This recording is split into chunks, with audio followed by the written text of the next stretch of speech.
तो एमपी पटवारी में ये मैथ में प्रश्न आए थे और आपको भी ये करके जाना है। इससे पहले चैनल को सब्सक्राइब कर लेना, इससे आसान आपको पूरे यूट्यूब में कोई नहीं बताएगा। मैं आपको बता रहा हूँ, जो उम्र वाला अगर क्वेश्चन आ रहा है तो उम्र वाला क्वेश्चन, जैसे अभी जो क्वेश्चन पूछा था, वो कुणाल, दो व्यक्ति थे जिनके आयु का अनुपात दिया हुआ था, जैसे कुणाल और गणेश का दिया हुआ है 3:5। ठीक है, इसमें बोला था कि 4 वर्ष बाद, क्या बोला था, 4 वर्ष बाद इनकी आयु का जो मतलब कि अंतर है वो 12 है। एक बात बताओ मुझे, अगर आपके और आपकी भाई का आयु का अंतर 3 है अभी आज के समय में, तो 10 साल बाद भी वो 3 ही रहेगा ना। तो इसी तरह हम बात करें इस क्वेश्चन में, तो अगर यहाँ पे अंतर 2 है तो 4 साल बाद भी वो 2 रहेगा। लेकिन हमें जो प्रश्न में अंतर दिया हुआ है वो 12 दिया है, अपने आप से 6 गुना ज़्यादा दिया हुआ है। तो यहाँ पे जो वर्तमान आयु होगी वो भी अपने आप से 6 गुना ज़्यादा होगी। 6 गुना कितना होता है, 3 का 18, और यहाँ पे 5 का 6 गुना कितना होता है, 30। तो यहाँ पे कुणाल की वर्तमान आयु आ जाएगी 18, और अगर गणेश की पूछते तो 30 आ जाती, लेकिन हमसे सिर्फ कुणाल की पूछा है तो कुणाल की हो जाएगी 18। अगर आपको ये समझ में नहीं आया तो क्वेश्चन को आप रिपीट करके देख सकते हैं, क्योंकि हमारे पास समय कम होने के कारण हम यहाँ पे आपको आगे बढ़ना पड़ेगा हमें, ठीक है ना, नहीं तो बहुत ही ज़्यादा टाइम हमारा लग जाएगा इस पे। अगले प्रश्न पे चलते हैं। तो ये भी एक प्रश्न आया था रिमाइंडर साइड से, कि अगर हम किसी संख्या को, मतलब किसी संख्या को 361 से भाग देते हैं, हमें वो नहीं पता कौन सी संख्या है। हम अगर मान लेते वो संख्या x है, उसको 361 से भाग देते हैं, तो इसमें बोला है हमसे कि जो शेषफल होता है वो 47 बचता है, भागफल हमें नहीं पता क्या है। तो हम भागफल y अगर ले लेते हैं, हम बहुत आसान भाषा में समझाऊंगा, लेकिन आप पहले समझ लो होता क्या है ये। तो अगर ये बात करूँ, ये जो मेन संख्या है x, तो इसका जो मान होता है वो किसके बराबर होता है, 361 गुणे वाई धन 47 के बराबर यहाँ पे होता है। अब ये कैसे आ गया, इसके लिए आपको समझना है। तो एक छोटा सा काम करो, यहाँ पे, यहाँ 9 ले लो, यहाँ 2 ले लो, अब भाग दो। तो यहाँ पे 4 बार में जाएगा, यहाँ कितना आएगा, 8 आएगा, यहाँ हासिल कितनी आएगी, 1। अब अगर मैं बोलूँ कि 9 किसके बराबर है, तो आप देखोगे तो 4 गुणे 2, इन दोनों का हमने गुणा करा यहाँ पे, 2 मतलब गुणे 4, और यहाँ पे जो रिमाइंडर आया है उसको हमने यहाँ पे जोड़ दिया 1। तो यहाँ पे देखो 2 गुणे 4 8 होता है, 8 1 9, 9 आ गया। बस वही काम हमने यहाँ पे ऊपर करा हुआ है, ऊपर भी हमने यही काम करा हुआ है, ठीक है ना। हाँ, अब हम यहाँ पे क्या करने वाले हैं, देखो ध्यान से। अब हमसे ये बोला है कि अगर हम इसी संख्या को 19 से भाग दें, तो क्या ये 19 से भाग जा रही है इस संख्या में। तो यहाँ पे देखेंगे तो ये 361 जो होता है वो 19 का वर्ग होता है, इसीलिए मैं बोलता हूँ कि 20 तक वर्ग याद करके रखो। और ये 47 और 19 से भाग नहीं जाता है, लेकिन अगर मैं इसको तोड़ दूँ 38 प्लस 9 में, तो इतने भाग, ये जो इतना भाग है, इतना भाग जो आपको दिख रहा है वो 19 में विभाजित हो जाएगा। 19 गुणे कितना आ जाएगा, 19 वाई धन 38, 38 का 2 गुना, 19 का 2 गुना होता है 38 ना। तो यहाँ पे आएगा 2, यहाँ पे कितना आएगा, यहाँ पे आएगा 2 प्लस 9। तो ये संख्या जो है 19 से विभाजित होती है पूरी की पूरी, क्योंकि गुणे में 19 है। तो इसका जो रिमाइंडर है, इसका जो शेषफल है वो 9 आएगा। तो यहाँ पे 9 इसका करेक्ट आंसर है। हम आते हैं अब अगले प्रश्न की तरफ, ठीक है ना, जो कि मेंसुरेशन से आया था। यहाँ पे बेलन की ऊंचाई और समान त्रिज्या और समान ऊंचाई, देखो समान वाला है तो इससे आसान क्वेश्चन हो नहीं, अगर आपको सूत्र बनता है ना, आपको इससे आसान क्वेश्चन हो नहीं सकता। बेलन और शंकु, शंकु का जो आयतन होता है वो लिख लेना है आपको। शंकु का जो आयतन होता है वो कितना होता है, अगर आपको पता, अगर आपको फॉर्मूला बस बनता है तो आप कर ले जाओगे, पाई 1/3 पाई आर स्क्वायर एच। अगर यहाँ पे बेलन ले लें, इसकी जगह पे बेलन का आयतन ले लें यहाँ पे, इससे आसान क्वेश्चन नहीं था, पाई आर स्क्वायर एच कितना था। अब इन्हीं का अनुपात पूछ लिया है प्रश्न में, क्या पूछ लिया इन्हीं का अनुपात, अनुपात मतलब बट्टा, ये पूरा का पूरा तो कट जाएगा, बस बचेगा 1/3। तो 1/3 पूरा का पूरा ऐसे आ जाएगा, तो अनुपात होगा 1/3। इससे आसान क्वेश्चन क्या था बताओ, कमेंट करके बताओ इससे आसान क्वेश्चन था क्या। लेकिन अगर आपको सूत्र नहीं बनता तो ये क्वेश्चन भी आपके लिए भारी पड़ सकता है, इसीलिए सूत्र करके ज़रूर जाया करो। अब आते हैं इस प्रश्न पे, जो कि बहुत ही आसान था, बहुत ही आसान पेपर आता है। अगर आप मेरे से पूरी मैथ सीखना चाहते हो तो चैनल को सब्सक्राइब करो और कमेंट करके बताओ हाँ हम सीखना चाहते हैं। इस तरह का कभी भी प्रश्न आए ना, तो देखो यहाँ पे भी 3 है, यहाँ पे भी 3 है, यहाँ पे भी 3 है, यहाँ पे भी 3 है, बस यहाँ से 3 नहीं है, तो सबको 3 के भाग फॉर्म में कन्वर्ट कर लो। 27 को हम लिख सकते हैं 3 की घाते 3, और सबको ऊपर लिखो, जैसे 3 की घाते 4 है तो ये ऊपर जाएगा, 3 की घाते ऋण का 4 हो जाएगा, ठीक है। 3 की घाते -5/3, और इसे 3 की घाते, देखो कभी भी ऐसी ये चीज़ जो आपको दिख रही है, ये वाली जो चीज़ है बहुत आसान है, बस 3 की घाते जो ऋण 7 है ऐसे लिखो, और जो चीज़ आगे है वो बट्टे में आ जाएगी, यहाँ पे 3 गुणे 3 की घाते 4। अब देखो सब एक ही गुणे में आ गए और आधार समान हो गया, 3 3 ले लो। अब क्या करेंगे, एलसीएम लेंगे, 3 ऋण 4, पहले तो सबको प्लस कर लो, प्लस कर लो सबको पहले, सबसे पहले ये हमने यहाँ पे कर लिया। आधार समान हो तो घातें क्या होती हैं, जुड़ जाती हैं, ये 4 और ये 4 कट जाएगा यहाँ पे, ठीक है ना, क्योंकि एक ऋण का है एक धन का है। अब हम लघुत्तम अगर लेंगे तो कितना आएगा, 3 आएगा, यहाँ पे हम 1 मान लेते हैं, 3 आएगा, ठीक है। यहाँ इंटू करेंगे तो 9 आएगा, यहाँ -5, यहाँ -7 बराबर 3। 9 में से 5 और 7 12 होता है, अगर आप 12 घटा दोगे तो कितना बचेगा, 9 में से 3 आएगा, 3/3 कितना आएगा, 1 आएगा, 3 की घाते ऋण 1 मतलब होता है 1/3, इसका आंसर आएगा 1/3, जो कि ऑप्शन नंबर सेकंड था। अगर आपको समझ में आ गया तो वीडियो को लाइक कर देना और कमेंट करके बताना कैसा यहाँ पे आपको लग रहा है। अब चलते हैं अगले प्रश्न की तरफ जो हमसे मैथ में पूछा गया था, और इधर में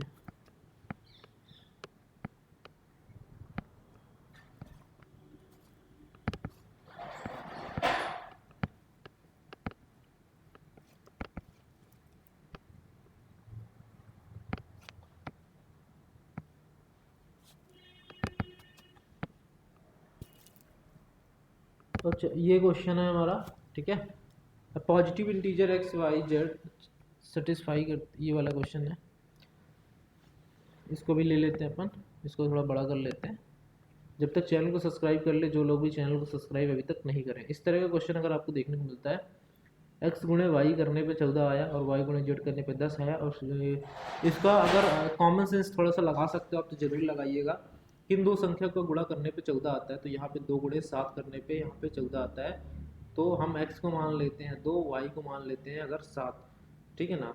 और तो दो संख्या का गुणा है करने पे 14 आया, ऐसा हो नहीं सकता, अगर हो सकता है तो कमेंट करके बता दो। फिर y और z का गुणा करने पे कितना आए, यहाँ पे आया 10, तो यहाँ पे हम क्या करेंगे, थोड़ा कॉमन सेंस लगाएंगे। यहाँ पे जो y है वो 2 ले लेंगे अपन, क्या ले लेंगे, y को 2। क्यों हमने यहाँ पे y को 2 लिया, अभी आपको सब समझ में आ जाएगा, थोड़ा सा बस थोड़ा ध्यान रखिएगा। y को 2 ले लो, इसको ले लो 7।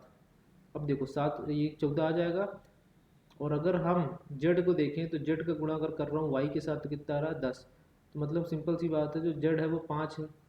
अब देखो इन दोनों का संख्या गुणा करने पे कितना आ रहा है 10 आ रहा है, और x गुणे y करने पे कितना आ रहा है, x गुणे y करने पे आ रहा है 14, ध्यान से देखो। और देखो z गुणे x 7 गुणा 5 से करने पे 35 आ रहा है क्या, 7 गुणे 5 करने पे 35 आ रहा है क्या, आ रहा है। हाँ तो भाई हमारा कॉमन सेंस काम कर गया, तो हमें एक्स और वाई जेड सब मिल गया, सबको सीधे सीधे जोड़ना था, 7 5 12 12 2 14, 14 इसका करेक्ट आंसर हो जाएगा। कितना आसान था दोस्तों। अगर आपको मेरे मैथ सीखनी है इसी तरह तो चैनल को जरूर सब्सक्राइब कर ले। आते हैं अगले प्रश्न पे। अगला प्रश्न है, ये आया है 8 से जुड़ा हुआ क्वेश्चन। एक पति और पत्नी की औसत आयु पूछा, 7 वर्ष पहले 27 थी जब उनका विवाह हुआ था। अब पति और पत्नी और उनके पुत्र 3 लोग आ गए, तो बहुत आसान है। इसको अगर मैं थोड़ा डिटेल से समझाऊं, क्योंकि बहुत सारे ऐसे लोग हैं जो नए हैं जिनको मैथ नहीं आती है, तो आप ये समझ लो कि जो औसत होता है, औसत होता क्या, औसत होता है कुल परिणामों की संख्या बट्टे कुल परिणामों का योग बट्टे कुल परिणामों की संख्या। तो यहाँ पे अगर मैं बात करूँ, ठीक है ना, अगर यहाँ पे दो संख्या है मान लो a और b, तो औसत क्या होगा a और b बट्टे 2। 3 संख्या है तो क्या होगा औसत a प्लस बी प्लस सी बट्टे 3। अगर 4 संख्या है तो क्या होगा औसत, इस तरीके से औसत निकाला जाता है। योग ऊपर लिखा जाता है, नीचे क्या लिखा जाता है, उसका संख्या लिखी जाती है। तो प्रश्न जो हमसे पूछा है वो ये पूछा है, एक पति और उसकी पत्नी की औसत आयु 7 वर्ष पहले 27 थी। तो अगर अभी हम मान लें इसकी पति की कितनी है आयु, नहीं पता, पति मतलब हस्बैंड, और पत्नी मतलब होगा वाइफ, ठीक है। इनका जो वर्तमान आयु है x है। अब हमसे क्या पूछे बोला है इस पे कि 7 वर्ष पहले, 7 वर्ष पहले कितनी होगी इसमें x-7 और इसमें कितनी होगी y-7, ठीक है। अब इनकी जो औसत आयु है वो कितनी है इस टाइम पे, 27 है। औसत आयु का मतलब होता है दोनों को जोड़ दो, क्या कर दो, दोनों को जोड़ दो। अगर जोड़ेंगे इनको तो क्या आएगा, एक्स प्लस वाई आएगा, और 7 और 7 क्या हो जाएगा, लड़का 14 हो जाएगा। दो लोग हैं, है ना, तो इनका नीचे क्या कर देंगे, 2 कर देंगे। बराबर कितना दिया है, 27, बराबर कितना दिया है यहाँ पे, 27। थोड़ा मैं डिटेल में यहाँ पे बता रहा हूँ क्योंकि बहुत सारे लोग नए हैं। ये हमने ले लिया। अब इसके इधर गुणा कर दो तो कितना आ जाएगा, x+y-14 बराबर कितना आ जाएगा, 54, 54। अब यहाँ पे ये 54 में 14 और जोड़ दो, कितना हो जाएगा यहाँ पे, 68 हो जाएगा। दोनों की आयु का योग कितना है, 68 है। ये योग कब का है, ये योग अभी का आया हमारा, ठीक है ना, 7 वर्ष पहले का। अब हमसे क्या पूछा है, अभी अभी हम वर्तमान आयु का भी योग कह सकते हैं इसको। अब क्या पूछा है, अब मतलब वर्तमान में। अब बोला है कि पति पत्नी और उसके पुत्र की आयु 24 है वर्तमान में। पति पत्नी की आयु का योग हो गया, उसका पुत्र भी आ गया, जड़ ले लो। इसका कितना है, 3 ले लेते हैं। अब यहाँ पे हमने 3 क्यों लिया, क्योंकि पुत्र और ऐड हो गया। अब 24 है वर्तमान में, तो एक्स और वाई का मान हमें पता चल चुका है, 68 है। कितना है, 68 है। जेड का नहीं पता, और ये जो 3 है इसका इधर गुणा हो जाएगा, तो 4×3=12, 6 6×1=7, 72। 68 को उधर भेज दो, ये जड़ है, 2 मत मान लेना इसको। तो जड़ बराबर आ जाएगा 72 ऋण 68, कितना आ जाएगा, 4 वर्ष। कितना आसान था औसत। अगले क्वेश्चन पे आते हैं। पहले आपको शायद पता हो तो मैं बता दूं कि इसमें जो है मिक्स दिया हुआ है, मिक्स दिया है यहाँ पे। अगर आप देखोगे क्या मिक्स दिया हो, ध्यान से देखो। ये यहाँ पे रीजनिंग दे दी है, देखो ध्यान से। 2 और x है, 2 को जैसे 6 का संबंध 24 से है, कितना, 4 गुना है। 3 का संबंध 12 से है, कितना गुना है, 4 गुना है। इसी तरह 2 का संबंध अगर x से है तो x क्या होगा, 2 का 4 गुना, 2 का 4 गुना कितना होगा, 8 है। कितना आसान है, इसको मेरे को बताने की जरूरत ही नहीं पड़ी है। फिर रेलगाड़ी से जुड़ा हुआ क्वेश्चन हमें देखने को मिला था, ठीक है ना। तो मुझे उम्मीद है आपको ये क्वेश्चन अच्छे लग रहे होंगे, पसंद आ रहे होंगे। तो चैनल को जरूर सब्सक्राइब कर लेना, ठीक है, क्योंकि मैं पूरा मैथ का कवर करा रहा हूँ आपको। मैथ एक ऐसा सब्जेक्ट है जिससे बहुत सारे लोगों को डर लगता है, बट मैं इतने आसान भाषा में आपको समझा दूंगा कि किसी तरह का कोई भी डर यहाँ पे नहीं रहेगा, ठीक है ना। तो ध्यान से समझिएगा।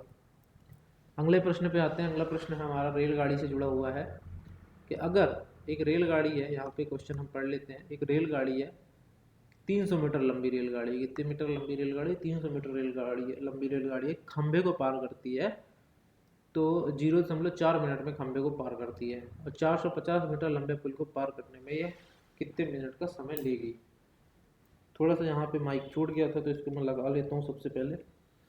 हाँ, तो यहाँ पे अगर एक खंभे की बात आती है तो याद रखना, कभी भी खंभे वाला क्वेश्चन, कभी खंभे का बोले तो आपको देखो पहले तो याद रखो स्पीड क्या होती है। स्पीड, स्पीड मतलब चाल, ये होता है दूरी बट्टे समय, दूरी बट्टे समय। तो अगर हमें स्पीड निकालनी हो तो दूरी 300 मीटर है, समय कितना लग रही है, 0.4 मिनट।